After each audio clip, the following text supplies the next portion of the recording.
I recently sold my house and bought a new one, right? A year ago, we went through that painful process. And when we're selling the house, every day we're leaving with a possibility that somebody's going to walk through the door and look at it before we get back home, right? So the house is getting cleaned every morning. That everything's getting put away. And there's nothing being left out. And it's kind of nice. It's kind of nice to live that way, right? If you keep your house like you have it for sale every single day, you get to also live a great life in that house while that's happening, because you maintain it differently. And it's kind of the same concept with your business.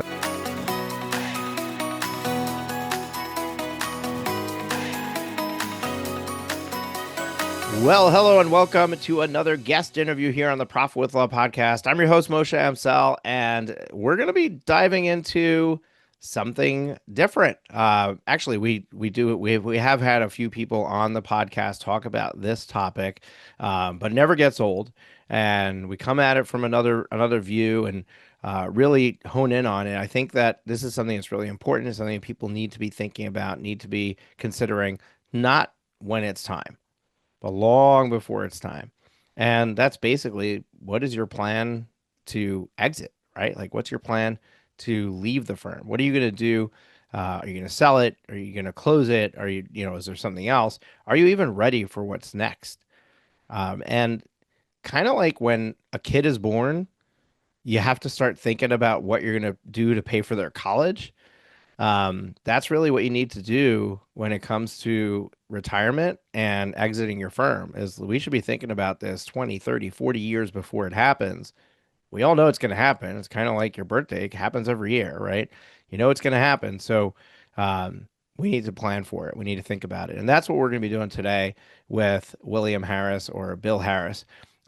Even when markets are volatile, there's one person you can count on for staying the course. Bill Harris, as a certified financial planner practitioner, a retirement management advisor, a certified exit planning advisor, Ed Slott Elite IRA advisor, and past president of the Financial Planning Association of Massachusetts. With his knowledge and expertise, Bill optimizes their clients' financial resources to help them achieve their dreams in both calm and storm times. How?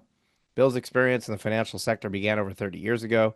In his former roles, Bill worked for State Street Global Advisors and in the custodial field for State Street Bank, with numerous mutual fund companies, fund managers, and investment advisors as an account manager in domestic and international operations. Bill, welcome to the show. Hey, thanks for having me on, Moshe. I'm glad to be here. It's my pleasure, and I really love having these conversations because, and you may not know this, but my origin story, or why I even started the business that I'm in, has very much aligned with what you're doing. And I'll share it real quick for our listeners. Many of you know the story, but if you're new, I'll share it right now. So my grandfather left Nazi Germany. He was 11 years old, left with his dad. His mom and twin siblings stayed behind simply because one of his siblings contracted pneumonia and was hospitalized. Little did they know he was leaving on the last boat out, and they perished in the Holocaust, died in Auschwitz. But his father and he went to Israel first, ended up in Washington Heights, New York, and his father started a diamond merchant business. My grandfather subsequently took that business over when he was old enough, and had some success with it. With that success, he and four of his cousins got together and purchased an apartment building on the west side of Manhattan. Now, fast forward many years later, you can imagine what an apartment building on the west side of Manhattan ended up being for him and his wealth portfolio. Well, I got married at 19. At the age of 21, I was earning six figures in the IT industry and had my second kid on the way. I was an overachiever. I was trying to get through life really quick because I thought that retiring at 40 was really what I wanted to do. And I was ready to buy a house, except that I needed a down payment of something along the lines of $40,000 to buy a house at the time. There wasn't a 3% down at the time that I was purchasing that home. That option didn't exist. So I went to my mom and I said, "Hey, how do I save to buy this house?" And she said, "Well, interesting you should ask, because your grandfather has been turning each of the units of this apartment building into co-ops. And as he's selling the units off, what he's been doing is he's earmarking this money to pay for the down payment of the first home purchase for each of his 36 grandchildren." And being one of his grandchildren, I received a gift that allowed me to become a homeowner at 21 years old, which then started a domino effect of saving for retirement in my 20s, not needing to save for a house at the time, having an asset that gained in value, which when I ended up getting divorced, was able to sell the asset, and the proceeds of that asset fully funded my three daughters' retirement college accounts.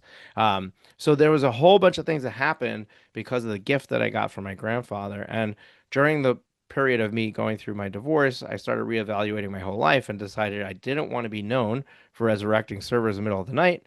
Instead, what I wanted to do was help people create generational wealth so that they could do for their grandchildren what my grandfather did for me. And that's really what I'm doing here with my business is helping people to throw off a ton of cash from their business so that they can then use that cash to grow their wealth in other ways and be able to create generational wealth. So very much in alignment with the work that you do.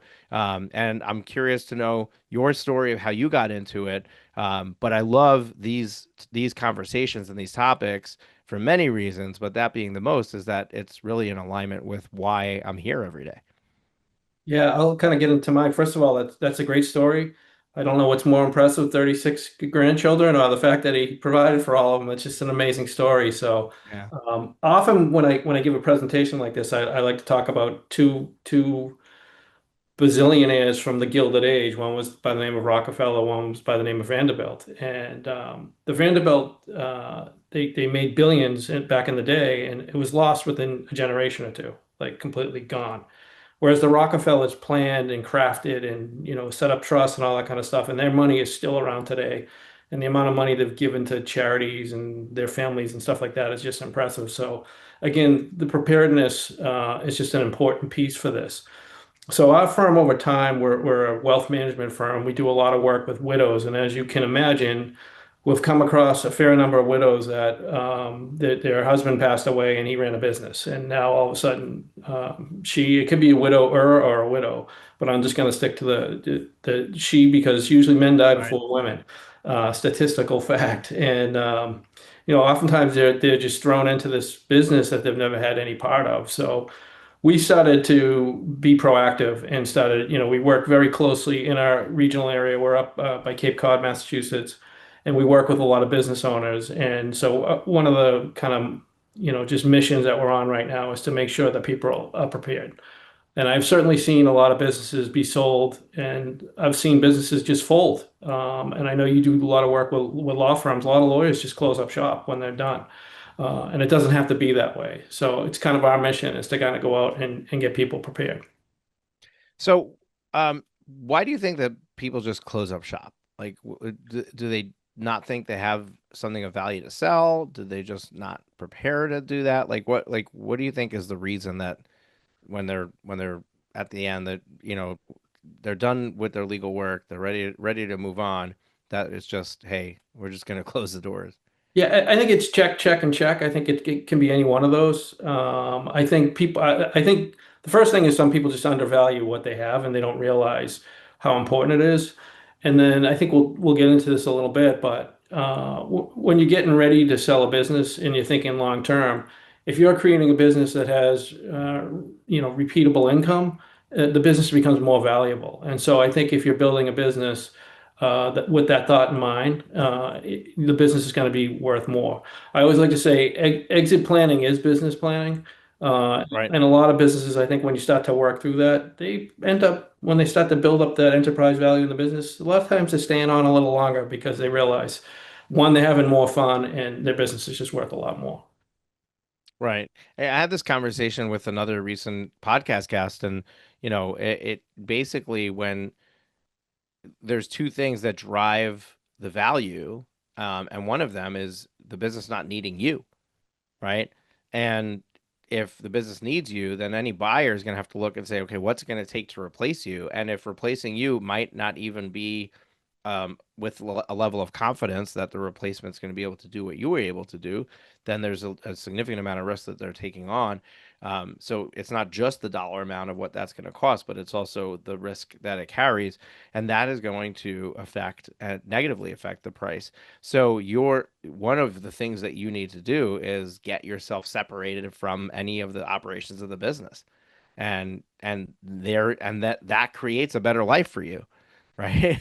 So you're right. It's not just I mean, and then the rest of the stuff is just having a team and having systems and processes in place and repeatable patterns that somebody can walk in and know that they could just continue where you left off, and there isn't some secret recipe that you're walking out the door with.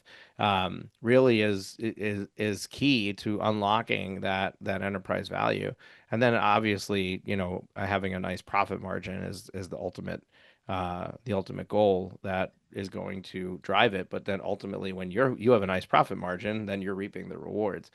What's crazy to me is the amount of multi-million dollar revenue firms that come into our world that are operating at the 5 to 15% margin range. And a healthy business should be, you probably have a better indicator of this than me, but what I do with my clients is between 30 and 40% is the range that we aim for. And that's a massive difference when you're looking at a $5 million firm going from 15 to 30% margin is massive in somebody's life. Yeah, I want to back up a little. You said something. I mean, you can imagine a business that is just crushing it, making millions, right? But then when you look under the hood, it's just one owner, and the owner has just one big client that's generating all that revenue. And on paper, it looks great, but the reality is that business is going to be tough to sell because when that business owner leaves, he's the only one that has that relationship. And so you said it. That's one of my biggest points is you really want to build a business that can thrive without you. It's easier said than done, but that's ultimately what the goal should be.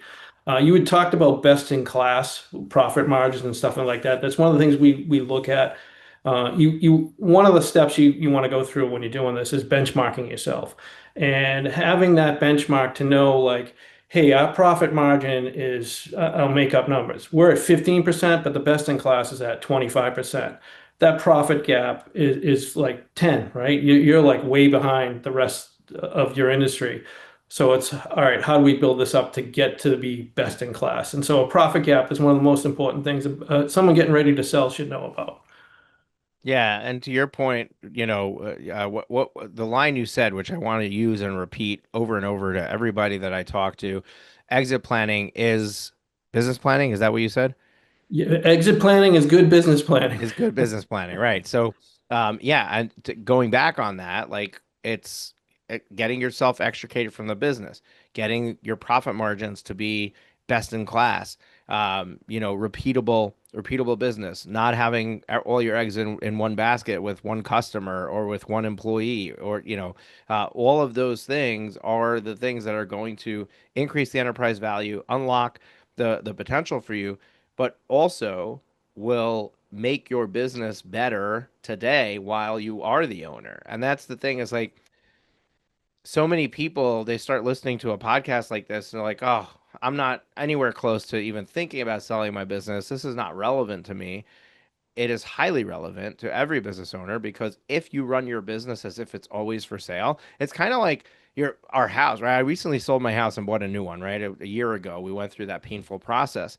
And when we're selling the house, every day we're leaving with a possibility that somebody's going to walk through the door and look at it before we get back home, right? So the house is getting cleaned every morning. That everything's getting put away. And there's nothing being left out. And it's kind of nice. It's kind of nice to live that way, right? If you keep your house like you have it for sale every single day, you get to also live a great life in that house while that's happening because you maintain it differently. And it's kind of the same concept with your business. And I really like the idea of planning your business with the exit in mind, even if the exit is very far away. Yeah, mostly before I think we started the podcast, you asked me, I have a designation called Certified Exit Planning Advisor. And when I went through that class, pardon my language, I said, "Oh crap!" I said, "I got to do this for myself, right?" Because I had all the Yep. relationships, I was doing everything, and it would like really shined a light on me. Like you got to build a business that can thrive without you. There's no doubt about it. Yeah. Again, it's just good business at the end of the day. So exit is one thing, but there's other things that somebody can do during the course of their business ownership to kind of plan for what happens after they're no longer owning the firm, running the firm, you know, what does that look like? And I think so many people um kind of like a lot of Americans think that their house is their retirement plan. So many people walk through life thinking, "Oh, I'm going to sell my business and that's my retirement savings, right? Like that's what I'm going to live off of." But I think that's very cavalier, and I think that's setting themselves up for a lot of risk in a time of life when they're not going to have an option of where to go to get the money, right? So, what do you advise people to consider and to look at during the course of their business ownership to kind of plan and prepare for what happens, later when they're retired? Yeah, so a couple things. 70 to 80% of businesses that go to market will never be sold. So just because you're putting yourself out for sale doesn't mean it's going to happen, and statistics show that it isn't the case. Um, we think of this getting ready for this. It's like a three-legged stool. There's the personal side, there's the financial side, and there's the actual business itself. The personal is like, understand your why. Like after I sell this business, what am I going to be doing? A lot of guys end up retiring and they die soon afterwards. Their whole, identity is tied up into the business. They don't develop relationships after the fact. And I can say I'm guilty of this. I don't know what I'd do with myself if I was retired. I don't think I could golf every day. But you really need a plan, and you got to understand why you're doing it. That's one. Another factor is business factors, like family business factors. Like the business might be owned multi-generational. You might have your spouse working with you. Your kids might be thinking they're going to take over the business. We've just found a lot through a series of what I'll call family meetings. You can flush out some of this and just have some wonderful conversations of what's going to happen. But I think that needs to happen. So that's part of it. The other thing is knowing how much you need in retirement. So there's another gap we talk about, which is called the wealth gap. And I'll Hmm. just kind of simplify it for you. Have you ever heard of the 4% rule? Um, I might have, but I don't remember what it is. So you can So fill me in. And I'm there's a also the fun, proxy to our listeners, right? yep. So no, we don't It's know a what the good, 4% rule is. Tell us yeah, about it, Bill. it's a good thing to know. So there's a theory out there or a rule of thumb called the 4% rule. And what that means is in retirement, you take your assets, you multiply it by 4%, and whatever that number is, you'll never run out of money. It doesn't matter how you have it invested. It's just different studies have shown that your money will last. So you can kind of back into a number. So if you're taking, I'm going to make up numbers. If you're taking a salary of 50,000 and you have net profit of 50,000, you really got 100,000 of net worth coming in. If you divide that by 4%, because after you retire, you're going to need that 100,000 in theory. Hmm. You're going to need like $2.5 million. So Right. like, if you have a million, you're 1.5 shy of where you should be. Is your Right. business worth 1.5 million? Like, I don't know. You got to get a valuation on that. So again, you can take those numbers. Obviously, there's businesses that are a lot bigger than that, and there are businesses that are smaller than that, but you need to know what that wealth gap is. What do I have? Then where's my shortfall? What is my business valuation? And again, a lot of times people will get valuations, and sometimes they'll get valuations by fly-by-night companies, or they'll go online and they'll type in a few numbers. They'll say, "Oh, your business is this," but then when you go to sell, it might be worth the marketplace might be dramatically different from that. So, but that wealth gap is probably the biggest place to figure out where your shortfall is. Yeah, I think the biggest mistake that people make when thinking about the value of their business, and I love the point that you make, like 70 to 80% of businesses that are go up for sale don't sell. I don't, I didn't know that metric. That I mean, that's kind of like, 5%, 95% of businesses that start fail in the first 2 years or something like that, right? Like it's just a staggering statistic that you're like, wow, actually my chances of selling are so low. But if you do the right things, things we talked about in this episode and things we've talked about in other episodes where we talked about, strategically running your business and preparing it for sale, um, you gotta think like a buyer, right? Like, what does a buyer want when they're buying a firm? They want something that they can know that the firm is gonna continue doing the production that it's doing today once they're the owner. And that's where like extracting you from it comes in. But there's another piece of it is and this is what a lot of owners don't realize is if you're in the kind of business where you're every day you need to get new clients, say you're doing estate planning, criminal defense, any of these transactional businesses where a client comes in, they buy from you once, and chances are that's it, right? You in criminal, you might have some repeat offenders, right? Like there's some people who are they're going to keep coming back year over year, but many of them are like one time they got in trouble, they need to get out of trouble, and that's it. Um, Estate planning, they write their estate plan once, right? Some people have major changes in life, they need to come back for a revision, whatever, but it's in, you serve them, they're out, right? So you don't have a customer base that has any value, right? You need to continue to get new customers. So then they're going to look at, okay, is there a marketing, you know, strategy and a sales system or a sales team in place that can predictably produce these results over time? And that's what they're going to look at. So depending on the type of law firm you run, you have to look at like what is the client list of any value, right? If you're a business attorney, you probably do have value in your client list because those clients probably keep coming back for more every single year. But if you're in any of these other ones where you're selling to one person, you don't expect them to come back, now that changes the game of the value of what is somebody buying when they're buying your firm. And people underestimate staff. First of all, when you sell your firm, you're not selling staff. They don't belong to you, right? So you're selling the hope that the staff are going to stay on with the new owner and that they're going to, but your staff has to be good, right? So if they're going to look, I mean, they're interviewing these people. They're going to look at their productivity. They're a good buyer is going to do their due diligence. They're going to know if you got bad people working for you, right? Um, and those are the things where you have to look at what is the value, what is somebody buying from me, and those are the things that we want to focus on to really unlock true value, but also to make it more likely that I'm the 20% that gets sold. Yeah, again, we're talking, we started this talking long term, and I can't emphasize that enough. Like, there's a guy who wrote a book called Your Baby's Ugly. Love the title of it. His name is Justin Goodbread. He wrote about it, but your business is ugly, right? And so as you go through this process, you got to go through assessments and figure out what's really ugly about your business, and you got to address it. Because if you're going to go to out to market to sell your business, it's going to get exposed. So you better know about what your problems are before you get there. Start to work on those problems, fix them, and make your business more valuable. You keep saying it, I agree with you. You want to have good systems, you want to have scalability, good people, reoccurring revenue, diversification of revenue. All that stuff is going to make your business just worth a lot more money. But if you're a solo shop that had a couple of big litigation events and it's not repeatable. And so the business, even though on paper it might look great, it's going to be tougher to sell. Yeah. Yeah. And then it's like if you've got like a 1980 car, you make more money selling it for parts, right? You're not going to turn around and sell your firm.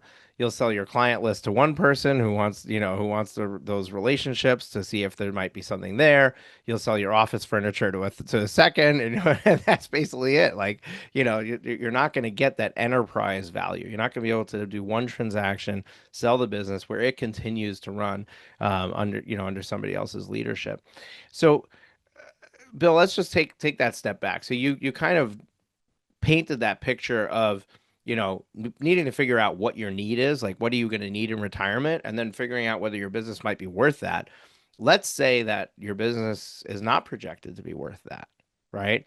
What can business owners think about now in planning for that, preparing for that? What are some good moves that can really help them um, in saving for post ownership? Yeah, I mean, I'm just going to say in the personal financial side and with the business as well, obviously. If you know you're going to leave, like I hate to say, you're sucking money out of the business. Have you taken care of, the typical retirement plans? Do you have a 401k, profit sharing, and be aggressive with those numbers? And again, it all depends upon what your workforce looks like. There are things called cash balance plans, which are, allow people can put up in excess of $300,000 a year, depending upon their age and stuff like that, those are actuarially dependent. But again, just make I will call those the basic training wheels. Like you got to put that stuff in to grow it.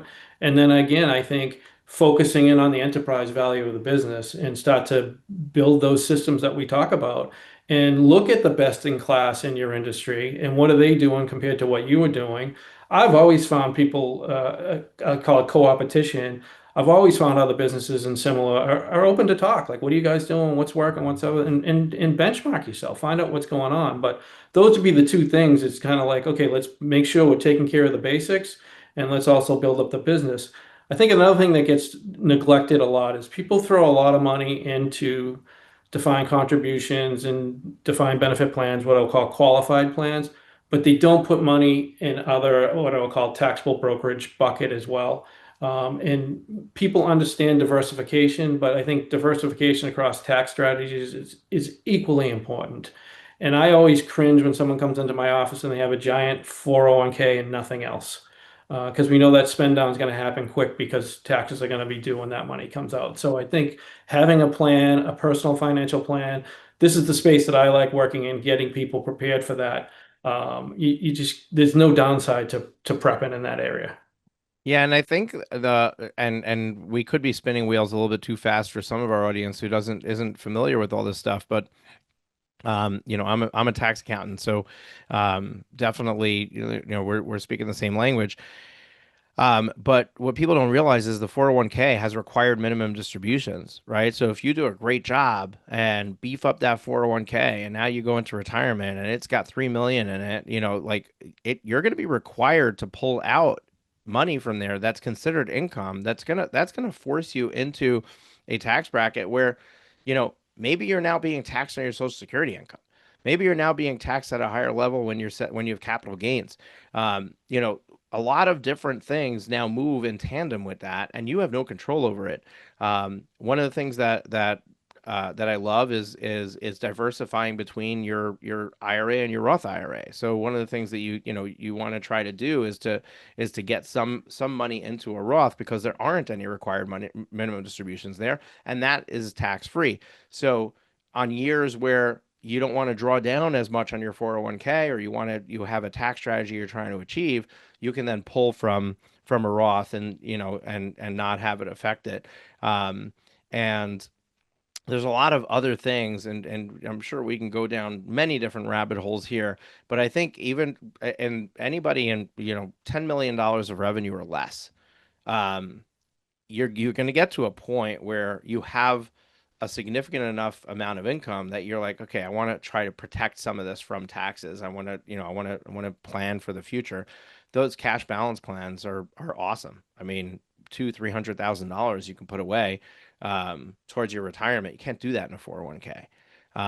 So definitely, and that's things that like 98% of business owners out there don't even know it exists.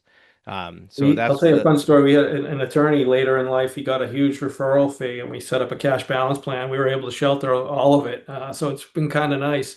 So yeah, it's just another option that's out there, and I 100% sing your praise. The Roth IRA is the best deal in the tax code, and we spend a lot of time from age 59 and a half to age 73 doing partial conversions and all that kind of stuff. And the great news now is with qualified plans, there's usually a Roth option as well. So you can start to build up that tax-free nest egg. And a lot of times the business owner has other deductions that they don't need just the deduction going into a defined contribution plan. They can do other things. So it's a huge bucket that needs to be looked at.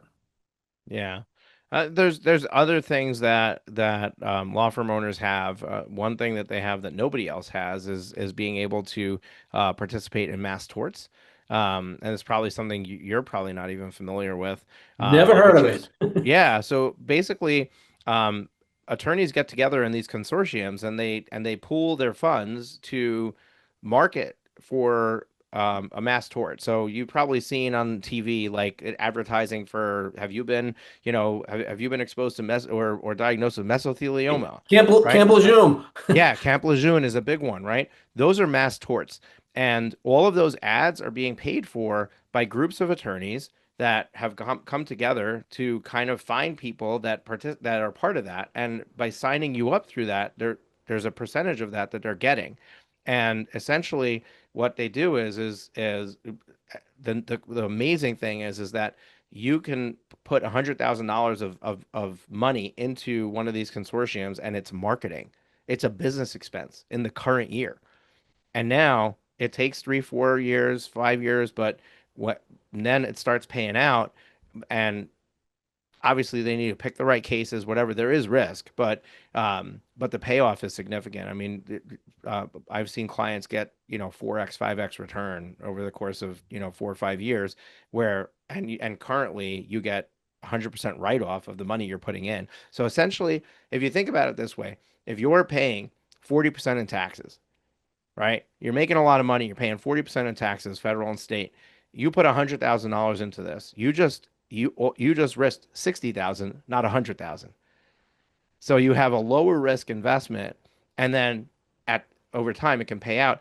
And then when it pays out, if it's coming once, then you can do a structured settlement and you can structure it over time, which is the second piece that attorneys have that nobody else has. So if you're any sort of injury law and you're getting a large settlement, you can structure that settlement to be paid out on whatever time frame you want. And it's basically backed by it's an insurance product, it's annuitized, and you get this fixed rate of return on that money, and then you can have it pay out in retirement. So if you have a big case closed, let's say you've got $1 million come in from a personal injury case into the firm, you could say, "Hey, I want to take 300,000 to the firm because that's what we need as far as revenue goes, and then the other 700,000, I'm going to turn and structure that. I'm going to start drawing on it when I'm 60." And what ends up happening is that now that $700,000 becomes 2 or 3 million because you've taken 20 years or 30 years to draw on it, and there's no taxes on it until it's paying out. So really, another really cool tax strategy you have, and retirement strategy that attorneys have access to that other people don't. And hey, I'll stress take advantage of them. Yeah. No, It's a really just great conversation, Bill. I appreciate you being here. We're just about out of time. We're going to wrap up. I got two questions for you. One, what's one parting piece of advice or wisdom that you want to share with our audience? Number two, if somebody wants to get in touch with you, learn how to work with you, what's next steps they can take to explore that? Yeah, the biggest thing I think one of the takeaways that we really haven't talked about, but I think it's one of the most important is building your team, assembling your team. Again, we talked about this isn't like, hey, I'm going to sell next week and be done. This takes years in preparation. Getting that team around you. It's a financial planner, it's a CPA, it's an attorney, it's an M&A attorney. It might be a psychologist, a life coach, but start to build that team because this, like I said earlier, for most people, this is a one-time event and all their wealth, the majority of their wealth is tied up in it. You want to make sure you get it right, and you don't want to skimp in those spaces. So make sure you have a good team around you. If you want to get in touch with me, the best way to get in touch with me, my website is whcornerstone.com. And you'll find me on that website. Again, Bill Harris, and you can click on there, and that's probably the easiest way to get in touch with me. It's interesting because we usually think of team in terms of our employees on our team. And that's where I thought you were going. And then you started describing the team, and I was like, oh, yes, yes. Like, think of it like your executive board of directors of your personal finances, right? And you need to have those players, people you can trust, people that can advise you, and also ones that can talk to each other, because we need the different professions to communicate with each other in order to help you in the best way that they can. So you don't want people who feel like they know all the answers, they can do it themselves, they don't need these other people.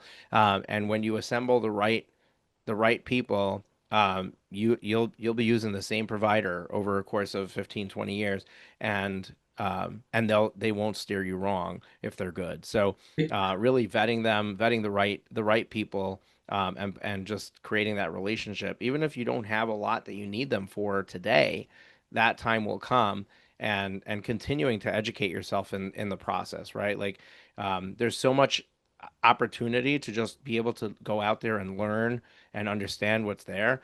Don't stay only like people go just to legal conferences because they're a lawyer, right? Like, expand your horizons a little bit. Go to another industry conference. You know, go to an accounting conference, a tax conference.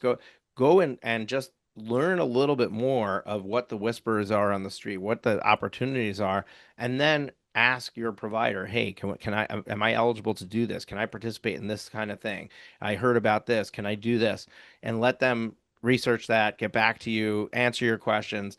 Um, an educated consumer is a smart consumer, and we need to be educated around what our opportunities are to save money, shield it from the government, to allow time to build value for us. And it's not just the nest egg that we put in, but it's also the business we're building and making sure that we're taking the right steps, not just to grow the business for the sake of growth, but to also grow it from the perspective of preparing it for sale. Really great conversation here. Go back and listen to it again if there was stuff thrown out and you're just a little confused. There's a lot to unpack here, but there's also a ton that you can gain from just acting on just a few of these things. And that's the key takeaway that I have from any podcast for anybody here is just take one thing that you learned today and execute and implement that. And if you keep doing that from each of the interviews that we do, you're gonna accelerate your growth. You're gonna accelerate your success, and ultimately, that's what we want for you. So we're here twice, once a week, every Thursday. We're on YouTube. We're in every podcast player. Uh, on whatever your medium of choice is, hit the subscribe button so you get notified when we release a new episode. And folks, if you're interested in exploring what it might look like to work with us, go to profitwithlaw.com/strategy session, profitwithlaw.com/strategy session. And what we do in that strategy session, it's absolutely free. We do about 15 of them a month. Is we'll help you get really clear about what 12 months from now looks like. We'll help you get really clear about what is in the way of you getting there. What are your obstacles? What is going to prevent you from being able to achieve that? And then finally, how can you overcome those? What do you need to do to overcome those obstacles? And you can book that at profitwithlaw.com/strategy session. Ton of value in doing that. Bill, I think we glossed over how does somebody get in touch with you? Did you share that before? I think we You, missed that. you did, but you can go to my website, whcornerstone.com. Thank you. And again, one just parting word for me, like, listen, this is the baby boom is such a massive number, and 75% of them want to retire in the next 10 years. And like the numbers are huge. And I can tell you, there's not enough legal mindsets in the community. So if you're talking about diversifying revenue streams, it's probably a good angle to go is start to look into this field of exit planning because I think there's a lot of legal help that's needed there. I think there's also one more thing I'm going to throw out there. We already ended this show, right? Like this is the bonus material. This is the post credit stuff. But one other thing, if you're earlier in your journey, one other thing you want to think about is what this baby boomer cycle is going to create is a ton of opportunity for you to expand through acquisition, right? Yes. You can go and acquire other firms. So if you get really good at understanding what makes a firm valuable, you can also understand how to find the ones that are worth buying and then grow your portfolio that way. And then if you buy businesses that are sellable, guess what? It's sellable, right? You just maintain that and build on it rather than, run it into the ground. Uh, and you're going to be golden. So growth through acquisition is something that we don't talk about at all, really. We very rarely have somebody come on where we talk about this, and it's really something that I think is a massively hidden nugget and opportunity for our earlier stage law firm owners and not people who are just Yeah. really thinking about getting to the exit. We talked a lot about building up enterprise value, but I can tell you, if you are the buyer, everyone's looking for the unicorn, that wonderful business that just hemorrhages cash. But there's a lot of businesses that don't know what they have. And like you said, it's a great acquisition if you know what you're looking for. And there's just a couple of tweaks, and you get a very profitable, stream of income that someone didn't realize the value of. So I second those thoughts. Yeah, awesome. All right, Bill, thank you so much for being here, folks. You know the drill, right? We're back next week with another episode, so make sure you tune in. We're really happy to have you as a listener, and we'll see you next week. Take care. Bye for now. Thank you.